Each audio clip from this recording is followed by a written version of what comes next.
ଯୋଉମାନେ ନୂଆ scholarship apply କରିଥିଲ ସେମାନଙ୍କର ପଇସା ଅଲରେଡ଼ି ଆସିବାର ଷ୍ଟାର୍ଟ ହେଇଗଲାଣି। ତମେ ବି ଅପଡ଼େଟ୍ ବି ଜାଣିଥବ। ଓକେ, ଫେବୃଆରୀ 20ରୁ ଫେବୃଆରୀ 25 ତାରିଖ ମଧ୍ୟରେ ଯେଉଁମାନେ ବି ନୂଆ ସ୍କଲାରସିପ୍ ଆପ୍ଲାଏ କରିଥିଲେ ତାଙ୍କ ପଇସା ଆସିଯିବ। ପାଖାପାଖି ଆଜି ହେଉଛି 20 ଫେବୃଆରୀ, 20% ପିଲାଙ୍କର ଆସିଗଲାଣି। ଆଉ ତମର ଯଦି ଆସିଛି ତାହେଲେ ନିହାତି ଭାବରେ କମେଣ୍ଟ ବକ୍ସରେ ୟେସ୍ ଲେଖନ୍ତୁ। ଆଉ ଯାହାର ବି ଆସିନି ଟେନସନ୍ ହେବା କିଛି ଦରକାର ନାହିଁ। ଏଇ ଭିଡ଼ିଓରେ ମୁଁ ତୁମକୁ କହିବି ତୁମ ଆପ୍ଲିକେସନ୍ ଫର୍ମ ସବମିଟ୍ ହେଇଛି କି ନାହିଁ ଏବଂ ତୁମ ପଇସା ଆସିଛି କି ନାହିଁ କେମିତି ଚେକ୍ କରିବି ତା ମଧ୍ୟ ଏଇ ଭିଡ଼ିଓରେ କହିବି। ଭିଡ଼ିଓ ଫାଷ୍ଟ ଟୁ ଲାଷ୍ଟ ଯାଏଁ ଦେଖ। ଏବଂ ତୁମେ ଯଦି ଅନଲାଇନରେ କିଛି ଇନକମ୍ କରିବାକୁ ଚାହୁଁଛ ନିହାତି ଭାବରେ ଆମ ଟେଲିଗ୍ରାମ ଗ୍ରୁପ୍ରେ ସେଇଠି ଜଏନ୍ ହେଇଯାଅ। ସେଇଠି ମଧ୍ୟ ଅନଲାଇନ୍ ଇନକମ୍ ରିଲେଟେଡ୍ ମଧ୍ୟ ଅପଡ଼େଟ୍ ପାଇପାରିବ। ଆଉ ଯଦି ବି କିଛି କୌଣସି ଡାଉଟ୍ ରହୁଛି ନିହାତି ଭାବରେ ଆମ ଟେଲିଗ୍ରାମ ଗ୍ରୁପ୍ରେ ଜଏନ୍ ହେଇକି ସେଇଠି ମୋତେ ମଧ୍ୟ ମେସେଜ୍ ମଧ୍ୟ କରିପାରିବ।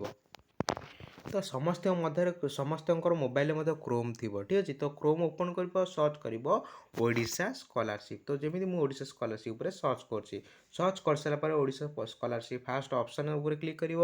କ୍ଲିକ୍ କରିସାରିଲା ପରେ ଏଇଠି ଲେଖା ହେଇଥିବ ଲଗ୍ଇନ୍ ଉପରେ କ୍ଲିକ୍ କରିବ। ଲଗ୍ଇନ୍ ଉପରେ କ୍ଲିକ୍ କରିସାରିଲା ପରେ ଲଗ୍ଇନ୍ ଷ୍ଟୁଡେଣ୍ଟ ଉପରେ କ୍ଲିକ୍ କରିବ, ଠିକ୍ ଅଛି। ଷ୍ଟୁଡେଣ୍ଟ ଉପରେ କ୍ଲିକ୍ କରିବ। କ୍ଲିକ୍ କରିସାରିଲା ପରେ ତୁମର ୟୁନିକ୍ ନମ୍ବର ପାସୱାର୍ଡ଼ ଦେଇକି ଆଉ କ୍ୟାପ୍ଚା ଦେଇକି ଲଗ୍ଇନ୍ କରିବ। ଯଦି ତୁମର ୟୁନିକ୍ ନମ୍ବର ମନେ ନାହିଁ ଆଧାର କାର୍ଡ଼ ନମ୍ବର ପାସୱାର୍ଡ଼ ଦେଇକି ଲଗ୍ଇନ୍ କରିବ। ଯଦି ତୁମର ପାସୱାର୍ଡ଼ ମନେ ନାହିଁ ଫରଗେଟ୍ ପାସୱାର୍ଡ଼ ଦେଇକି ଲଗ୍ଇନ୍ କରିବ, ଠିକ୍ ଅଛି। ତ ବର୍ତ୍ତମାନ ମୁଁ ଲଗ୍ଇନ୍ କରିଦେଉଛି ଗୋଟେ ଆମର ସବସ୍କ୍ରାଇବରଙ୍କର। ତ ତୁମମାନେ ବି ଦେଖିପାରୁଥିବ ମୁଁ ଜଣଙ୍କର ମାନେ ଆଇ ଡ଼ି ଓପନ୍ କରିସାରିଲାଣି। ସିଏ 3ଟା ସ୍କଲାରସିପ୍ ଆପ୍ଲାଏ କରିଥିଲେ। ତୁମମାନେ ବି ଯେଉଁମାନେ ବି ନୂଆ ସ୍କଲାରସିପ୍ ଆପ୍ଲାଏ କରିଥିଲ ତୁମର ଡ୍ୟାସବୋର୍ଡ଼ରେ ମଧ୍ୟ ଏମିତି ଗୋଟେ ଅପସନ୍ ମଧ୍ୟ ଶୋ କରିବ। ଓକେ, ଇଏ 3ଟା ସ୍କଲାରସିପ୍ ଆପ୍ଲାଏ କରିଛି। ଗୋଟେ ନୂଆ ସ୍କଲାରସିପ୍, ନିର୍ମାଣ ଶ୍ରମିକ କଲ୍ୟାଣ ଯୋଜନା ସ୍କଲାରସିପ୍, ଆଉ ଗୋଟେ ହେଉଛି ପୋଷ୍ଟ ମାଟ୍ରିକ ସ୍କଲାରସିପ୍। ଓକେ, ତ ଯେଉଁମାନେ ଆପ୍ଲାଏ କରିଛନ୍ତି ତ ଭଲ କଥା ହେଲା। ତ ନୂଆ ସ୍କଲାରସିପ୍ ବିଷୟରେ ମୁଁ ତୁମକୁ ଅପଡ଼େଟ୍ ଦେଉଛି। ଯେଉଁମାନେ ବି ଆପ୍ଲାଏ କରିଥିଲ ସେମାନଙ୍କ ଡ୍ୟାସବୋର୍ଡ଼ରେ ଏମିତି ମଧ୍ୟ ଅପସନ୍ ଥିବ।